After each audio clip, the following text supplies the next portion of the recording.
सोलापूर शहरातील टिळकनगर भागात कौटुंबिक वादातून एका 32 वर्षीय तरुणाने टोकाचे पाऊल उचलत आत्महत्या करण्याचा प्रयत्न केला. मात्र MIDC पोलिसांनी वेळेवर घटनास्थळी धाव घेत तरुणाचे प्राण वाचवले.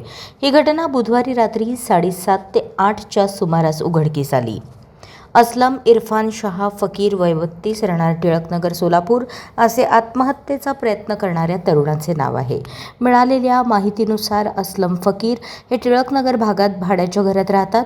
असलम आणि त्यांची पत्नी सुमय्या यांच्यात गेल्या काही काळापासून घरगुती कारणावरून सतत वाद होते.